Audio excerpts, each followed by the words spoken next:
Hi guys, it's Nick Sai here, and thank you for tuning in to the second video of the series in which I present to you my proven to work wholesaling formula for earning money online. In the previous video, I talked about the ways in which you can find your suppliers. If you haven't watched the video, be sure to check it out since that's the first step towards starting a successful Amazon-based business. You can find a link for it on this page. In it, I mentioned a few methods for finding a supplier, such as searching on Google, using supplier directories, attending trade shows, and my personal favorite, ordering from Alibaba.com. In this video, I'll be showing you what products you should avoid mainly because of shipping and storing difficulties, but also how to choose a product that would actually sell and that people would want to buy. So let's start with some general do's and don'ts. Number 1. If possible, at all costs, avoid items that are heavier than 10 pounds and those which are bulky. These can be very difficult to store and ship, and they're rarely ever bought online.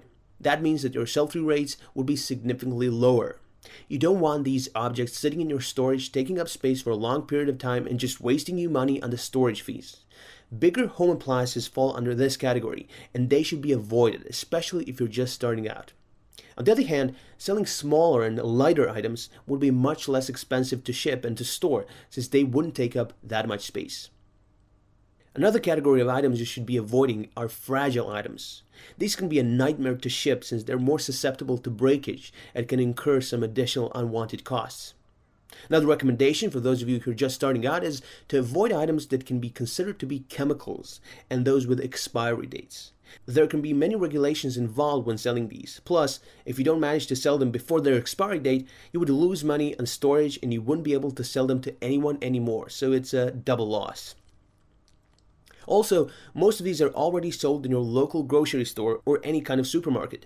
Why would a buyer be ordering basic home necessities online when he or she knows that they're available at their local store and which come without any variables such as the time of arrival, the possibility of breakage and spillage, shipment fees, etc. Another thing to avoid is expensive electronics and items with high turnover rates. In case of expensive cell phone breakage, your losses would be significantly higher than, say, if you sold simple flash drives. Another thing is that the technology is always moving forward, and it's likely that new and better items would be issued by the time you manage to sell your products, so try to keep this in mind. This next entry on our list builds upon the last one, and it advises against products with the prices that are over $100. The reason for this is that people are usually fine with spending around $20 to $30, especially if they've found a good deal. The problem arises when they're considering buying more expensive items. This is why more expensive items have much lower sell-through rates. This reluctance on your potential buyer's part may prolong the time the item spends in your or Amazon storage, thus costing you more money and ultimately losing on its cost effectiveness. On the other hand, if the items are too cheap, your margins could be too low and you would have to sell a ton of these items to be able to turn in some profit. My advice is to avoid items whose average order value is lower than $20. The next tactic is to find products that have a lot of accessories or that can come with plenty of related products. You want to be able to offer products that are conducive to upsells. For example, if you're selling computer mice, you might offer the customer to buy a keyboard or a mouse pad, and these can be featured in related products section on Amazon. A good strategy to follow is to always plan for seasonal items. For example, think of something that sells well in the holiday season, then in the spring and summer season, and try to offer it to your potential buyers. This way you would always have something that people would buy even if the products you usually sell are currently not doing all that well. My next advice is to try to target hobby enthusiasts.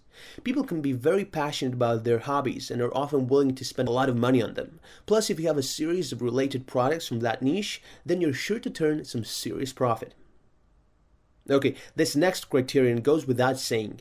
You need to be able to find the products that you can sell for at least 50% higher price than all your purchase costs. After all, we're all in this business to make money, and the higher the resale price, the more money you get to keep. Okay guys, now you have an idea of what you should look for in a product and what you should avoid. However, it's impossible to find a product that encompasses all of these properties, and that's just fine. However, your products of choice should at least follow some of these guidelines because you want to make it easier on yourself to store and ship and cut your losses to a minimum. And remember, finding the right kind of products to sell is just a second step towards starting a profitable business online. And in my next video, I'll talk about setting your own seller account on Amazon, about targeting the right keywords for your products, and about Amazon's internal advertising system. Basically, about all of the integral parts that make up an online selling system that actually works. I'll send you this next video in the next few days, so remember to keep an eye on your inbox because the next video is where it all comes together. Thank you for taking the time to watch my videos. My name is Nick Sai, and I'll see you again in a couple of days. Cheers!